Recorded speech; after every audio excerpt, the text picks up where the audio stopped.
Well, thank you very much for inviting me here today. It's been a great collection of talks so far. This one's going to be quite different from the last one. We are much more at a kind of applied technology stage. I'm going to give you a kind of overview of our company, some of the technology that we use, and some of the philosophy that underlies how we work. Firstly, though, a little bit of kind of explanation. What is Facit Homes? Broadly, our focus is on digitizing construction.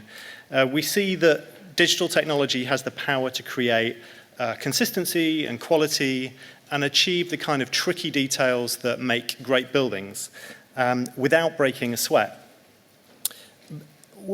By digitally manufacturing components, we can change the nature of how buildings are made. We can be less reliant on the low-skilled labor in a male-dominated profession, dominated industry, and we believe that by making construction digital, we can turn it into an inclusive and professional sport. In practice, we design and build one-off homes for private clients. We do them one at a time. We do everything from concept, design, planning permission, technical design, manufacturing, construction management, fit out, services. So really the kind of complete end-to-end and leveraging digital technology at every step of the way, both in terms of design, coordination, implementation.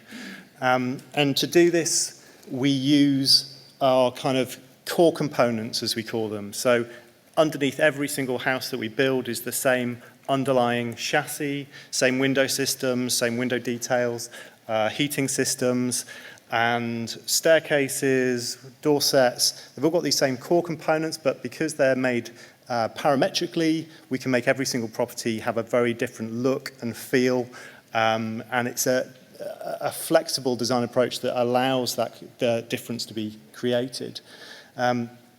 Also, we've always envisaged the company as a brand, as a manufacturer. And the key thing about being a manufacturer, like the people who make our phones or our cars or our bikes, is that they're one company that does everything for the customer. And it's that company that guarantees that delivery. So we've kind of taken that model and doing everything, whether or not there's subcontracted elements in there, third-party suppliers. It's that kind of single customer face that we replicate. So first of all, I'll take you through a little bit of history of how we got here. So in 1999, I was working at Foster & Partners, doing digital design development, visualization, 3D modeling as part of project teams. This project here on the left is one of the kind of key projects that I worked on at the time, which is Chiesa Futura, which is a digitally designed timber building built in Switzerland. So some of the kind of core ideas for where Facit Homes are now, it kind of started at this point. And then after leaving Foster & Partners, I went to do my master's at the Royal College of Art, and I experimented with lots of different digital fabrication techniques, anything I could get my hands on, from CNC routing, laser cutting, 3D printing, whatever it was, I had a go at. But I kind of kept my projects to very kind of abstracted, slightly kind of product-y, slightly architectural components so that I could just get used to how these technologies worked. Following on from the Royal College of Art, I set up an architecture practice with 2 architects working right at the bottom of the pile, extensions, refurbishments, and moving on to new build stuff. And it was at that point that I realized that, you know, there's got to be a better way of doing it, because we're giving these drawings over that we've done on the computer, giving them over to contractors and banging our heads on the table trying to get them to do what we ask. So at that point, we started getting some research funding from the Greater London Authority. We bought our first CNC machine. We built our first prototypes. We had an exhibition at the Architecture Foundation in 2007. And that was kind of proof concept. And at that point, we were like, okay, this feels like it's going to work. So I split off from my architecture practice and decided to dedicate myself full-time to bringing this into reality. In 2011, we bought ourselves a kind of production-ready machine, and we managed to get our first projects through planning permission, and we built our first 4 projects in 2011, and we had kind of key people join the business. We've got a kind of lead engineer, Pedro, who's started to build a kind of first back-end version of what we call the D process, which is how we manage all that production information to go from architecture into kind of physical components. Then we started pushing it further. We went into full turnkey contracting, and in 2013 we delivered our first quite a large one-off house where we'd literally done everything. And then more people join the team, more houses are getting built. In 2015, we get and do another research project focusing on digitization for custom build. And we rebuild our back-end system from scratch again. And then start to expand those tools. So we build in what we call dynamic pricing, which allows us to gather information from our building information model straight into real-time pricing. And then in the end of 2017, completely rebuilding all the infrastructure in the company from scratch. So financial tracking, order management, everything to support the delivery of these kind of products. And then moving into 2018, we again rebuilt everything from scratch, but this time with a slightly different approach, which I'll talk to you about in a minute, which we broadly call universal components. Moving on to kind of where we are now, we have a kind of fully automated back-end process that allows us to go straight from architecture all the way through to production, completely automated, which we've literally just kind of completed in the last couple of weeks. So you can see this kind of continuous evolution of our designs and technology through the years, all the time delivering one-off homes and, you know, for the usual things, private clients, difficult design decisions, planning permission, so all of this in parallel, all at the same time. And then moving into next year, we're going to be looking to start to break some of these technologies out, which I'll talk to you a little bit more at the end. But first to talk about some of the kind of overriding principles. Our core product is what we call the Facit chassis. And like the chassis of a car, it's ready for all of the other building components. So we always, kind of where we started out in our original research is you see so many people on building sites reworking what somebody else has done. So typically with a frame, timber frame, you'll have the timber frame go up and then one guy will put the insulation in, one guy will pull the insulation out, this guy will drill a hole in there, and there's all this kind of continuous reworking of what somebody else has done. Whereas if you think about the chassis of a car, it's ready for all of the other building components to go on. There's not the reworking and remodeling. So that's the kind of philosophy that we take. And we produce a set of kind of bespoke and semi-bespoke and mass customized components to go with it, all through a digital process. Timber being the natural material that goes with our CNC routing process. That's our kind of core product. Or original core product. One of the underlying technologies in there is what we now call universal components. So in the first or second iteration of our process, we would have had, well, wall components is a good example. So we'd be kind of limited. We would have a wall component type that would be up to waist height. We'd have another one that was full height. If we wanted it to go double width, we'd have another type, and then we'd have one with a service channel, and then we'd have multiple types of all those other types with and without service channels. So you end up with a very large library, which is quite difficult to maintain as a small business. Whereas the new process that we have allows us to combine these all into one. So now we have a component, and we can make it any size we want. Each time we make it bigger, it'll add more structure or remove more structure with options to add and remove features, service channels, whatever it needs to be, without destroying the back-end process, which is eventually how it's going to lay out on a sheet and how it's going to be cut by a machine. You have to be able to go from architecture, set of components, through to manufacture without somebody having to spend 6 weeks actually sitting there and coding it all. And it allows us to have a much smaller set of library components. We've reduced our library down to less than a third of the size now, with more features and more usability. And as part of that, we're using what we call BIM to manufacture. So if you look at most design systems, you might have an architect designing in BIM, and then it would go off to contractor. They'd go from the contractor over to a timber frame manufacturer, if it's timber frame or concrete frame. They would have their own system for drawing up the information, the rebar or the timber frame and the layout. That information then would then go back to the architect to check and see if it correlates. You have all this layering. And actually the process that we've developed, it allows us to go straight from our building information model directly into manufacture without that kind of secondary layer of information. And that's kind of really where the core technology lies in the business. And that goes for everything, whether it's our window manufacturer, who we now pour information directly into their back-end process, or the stuff that we manufacture ourselves. So as a business, some of the stuff we're making ourselves, and some of it we're still reliant on our kind of third-party suppliers and specialist contractors. But the actual stuff that we're making is different. So one of the things that I see, and I quite often get this question come up, is it modular? And what does modular actually mean is the kind of answer that I give back. And when we first started researching this back in 2007, we noticed that there wasn't very much differentiation out there in terms of what is manufacturing and what is fabrication. So you might be fabricating something in a factory off-site, but if you're still doing the same things that we've been doing for 100 years, for us, that's not really manufacturing. That's not intelligent. That's not digital. So our focus is purely on digital, and that can be factory-based or it can be on-site. It doesn't really matter as long as it's digital, and that allows us to create components that you couldn't necessarily make by hand. And it gives a whole array of different opportunities as soon as you start thinking like that. Building in features, thinking about how it's going to go together, as opposed to just mechanizing things that we've been producing for the last 120 years, which is on the whole what I see still. The other aspect of that is that what people think about as modular, big factory, doing everything in the factory, that's what modular is about.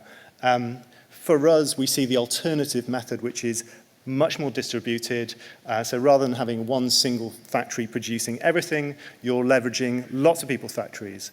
So we manufacture stuff ourselves with our own kit. We also have other people manufacture stuff for us, which we still say is ours because we're not buying their product, we're supplying. So our window pods is a good example. We supply them nested files that are laser cut, that have all the fold marks. The company literally take the file, laser cut it, fold it according to the fold marks, and send it back to us. So it's our product, but using other people's machinery. So that's the kind of nuance that's there, as opposed to everything has to be done in a single factory, which has a whole layer of baggage and restraints, and which leads to the standardization of architecture, which is directly opposed to what people want. People want diversity, they want good quality buildings, they want things to be different. So we see digitization and digital manufacturing as the kind of opportunity to create good buildings, as opposed to opportunity to lose the kind of joy out of it. And this is, in practice, this is our on-site manufacturing. So digital manufacturing, CNC technology has been around for 30, 40 years. We've been using it on the building site. So you take your shipping container with your CNC machine in, drop it on the building site, send your files over, machine there and then. It's very simple. It's much more like traditional construction, but it's using digital technology. In reality, there's a lot of projects where this isn't appropriate, and we do it off-site in our factory. But for projects at scale where you've got multiple units, where it's worth putting a machine on site, setting it up, spending a bit of training time, and you're going to be there for 6 months, it makes total sense. But it's the kind of nuanced aspects to it that are interesting. We also like to get the maximum we can from the technology that we either own or operate. So if it's CNC manufacturing, which is our kind of core cutting technology, can we do door sets? Can we do stairs? What can't we do with it? Similarly with laser cutting, folding, window details, stair elements, cladding, we use the technology as much as we can to get the most out of it. And if that means redesigning it from scratch, such as we've just recently developed our own door sets, you know, they're designed around 18 mil sheet material as opposed to 32 mil solid timber, because that's a technology that we have and we can digitize it. We also use the design for manufacture and assembly approach, but we use it at all scales. So we're going to think about how does the building go together on site? What's the sequence, building sequence? can you install it in that sequence? But also the components themselves follow the same principles. How are the parts that make the component going to go together? Have you designed yourself into what's an impossible matrix where there's too many interlocking things that just literally can't go together? So we will design things so that they are always slightly offset, for example, so that you can't put it on back to front. So you try to de-risk everything that you do, both in terms of the component design, where it's going to go in the building, the sequence, and we're thinking about everything all at the same time, which starts to deliver some real kind of value in it. The digital tooling that we use, as opposed to physical mechanized tooling, also gives some real kind of differences in what you can achieve. So this is an example where I like to talk about rapid prototyping, rapid delivery. I had one of my guys come back to me and say, look, I think the intermediate floor structure that we use in all of our buildings and have done for the last 5 years, he thinks it can be better. We get a little bit of cupping, we have to use a little bit of filler to level it off sometimes. How can we redesign it? And I sat down with one of my key architects and my production engineer, we sketch it out, and then we agree a different concept, different beam set out, different component design. And within 2 hours, my guys got a working prototype together in Revit, so we can literally pull it around and see how it fits and replace what was there, just check it works. And then with another 4 or 5 hours, we're into a fully kind of operational back-end manufactured version. And then it's into production. So we were able to literally redesign it, get it into production midway through a project that was on site, that was being built up towards it, and realize it within a very short period of time. Now, you can't do that with traditional kind of physical production lines. You can't just stop it and change everything because they're so physical. And this is, again, kind of illustrates the power of digital tooling as opposed to physical. We also look at all the aspects of construction and say, how can we apply digital technology to it? So foundations is a particular one, so it's messy and relies on the people that we dislike the most, which is ground workers. We've got a very bad experience of working with ground workers generally. And so we're like, how can we productize it? What products are out there? So at the moment, we'll use whatever we can to avoid having to do any specialist groundworks. Our preferred solution is this one in the middle, which is like a kit system, insulated foundation system. We'll build that with the same team that are going to build the chassis, so that we've got the same guys doing the foundations, doing the chassis, doing the window install, doing the staircase, doing the kitchens, because we're using the products that we can to de-skill it and kind of move away from that kind of contract management model. But again, it's not always appropriate, so we've done screw piles and raised timber ground floor and other beam and block solutions. And then we'll use other tools to communicate with the site and check it's correct and constantly. We even moved away from using traditionally trained site agents to now putting architects in place. Where there would have been a site agent, we've now got a Part 2 or Part 3 site coordinator who works in collaboration with a carpenter. And we found that much more successful in terms of the engaging with the digital tools and the specification, where the traditionally trained site agent just wanted to express and show their knowledge. It's not appropriate for the way that we work. And that's kind of where we are today. At the moment, we've got 8 projects on the books, and we've got 4 in construction. But we're also starting to kind of move into larger buildings. We've got a 4 or 5-story apartment block that we're working on. But I think the kind of bigger picture for us is this is very recent kind of thinking. But to kind of expand it out a little, because I've always seen Facit Homes as maybe a model for other architects to kind of follow and other people to do it. But I think that the reality is that it's incredibly specialized, and it's quite difficult to do. We really are a kind of multidisciplinary team, and it takes an unusual setup to make it work. So I think for us to create more change, we're now interested in, well, how would other people use these tools? We're going to launch the Facit chassis out into the wider community for other architects to design with and us to do the manufacturing, consultancy work on the kind of BIM to manufacture concept, and starting to collaborate. I mean, we've always collaborated multi-party within our company, but I think the next thing for us is, well, how can other people get more out of the technology, and what would that look like? So if anybody does want to come and have a chat with us, we're more than welcome. And that's the end. Thank you.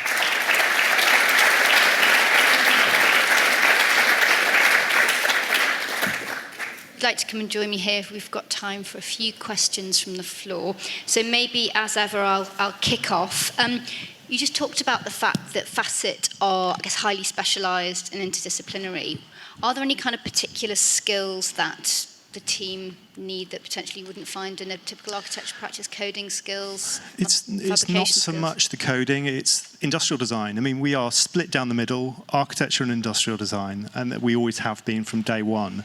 And it's a constant cooperation between the industrial designers and the architects, and there's no hierarchy. It's not, you don't have that thing where the architects in the company tell people how it goes. It's literally it's very there's no hierarchy to it. That's very important. So I think it's quite difficult for an architecture practice to do that same thing, because you're always going to have that hierarchy of architecture and bringing in industrial design within to it.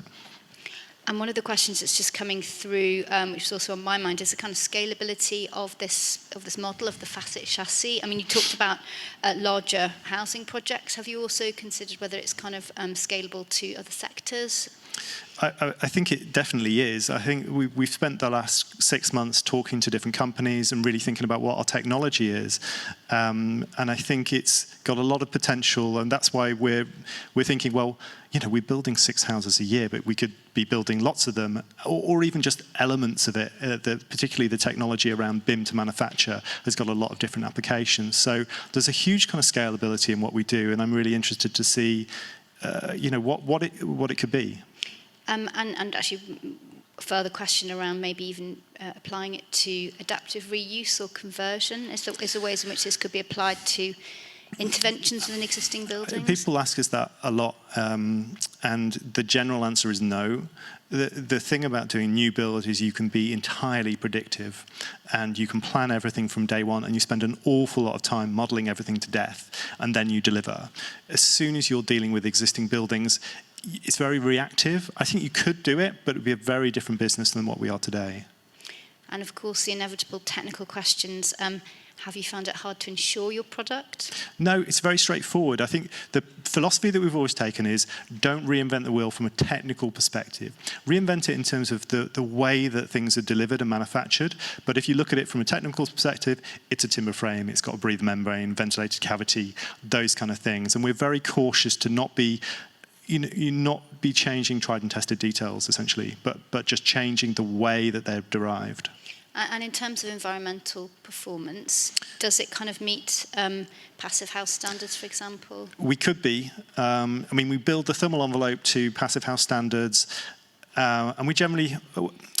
Really what it comes down to is the desire of the customer to hit passive house. To be honest, most of them are just happy to be what we call environmentally optimized. So we're getting very close. But the question for the customer is, well, do you want to spend another £8,000 to hit that passive house, mostly air tightness level?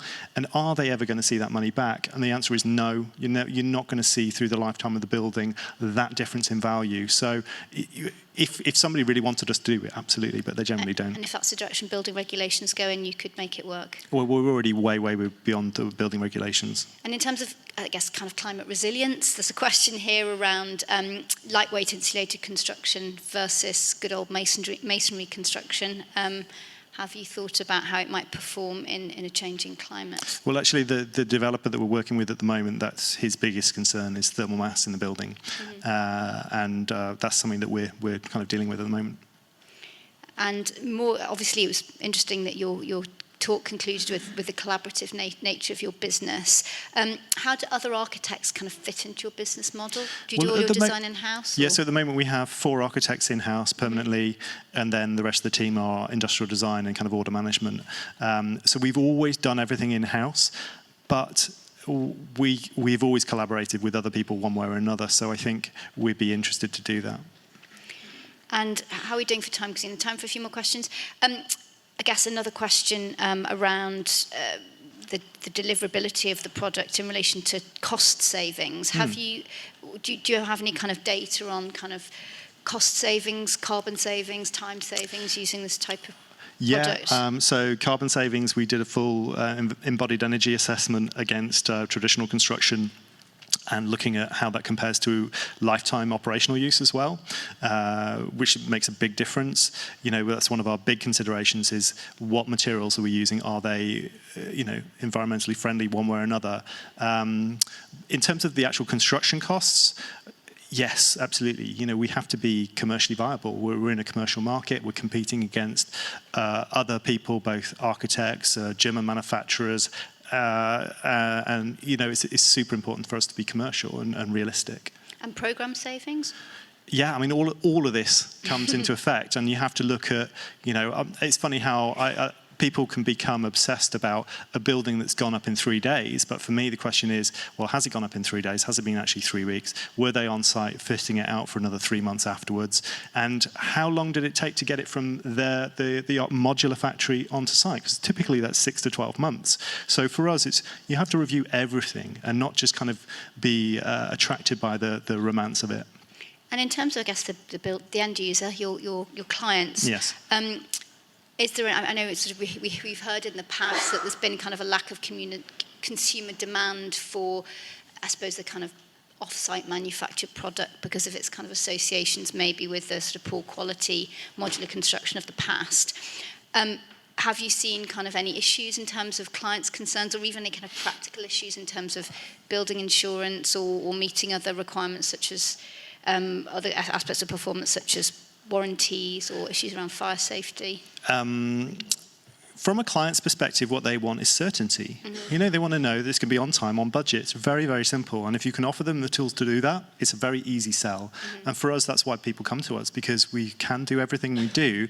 And, you know, similar to the talk this morning, that was really interesting to see that kind of collaborative contract, because, you know, that's so powerful, and that's the biggest selling factor for us. And that one of the main reasons that we started up was, you know, from a manufacturing background, like most manufacturers sell and guarantee the product to the customer. Imagine if you went and bought a car and somebody said, this guy's going to build it, this guy's designed it, and, you know, this guy might supply some parts to it, and that you've got a contract with all three of them. You go, no way. So I think that kind of pulling together of everybody into one team, one way or another, is really interesting.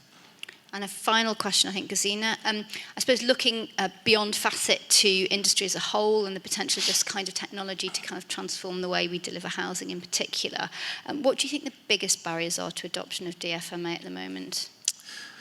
That's a difficult question. I think there's again, there's too much focus on off-site construction, full stop. I think the focus should be on digital manufacturing. It doesn't matter whether it's off-site or on-site, and both of them will be successful. But as soon as you stop focusing on the kind of big concepts like that, you can get down to really what it's about. And I think that if you don't get into slightly more nuanced conversations, you won't really get past it. Thank you, Bruce, for answering a lot of questions in a short amount of time, and also taking us through your experience at Facit. Cool. Thank you very much.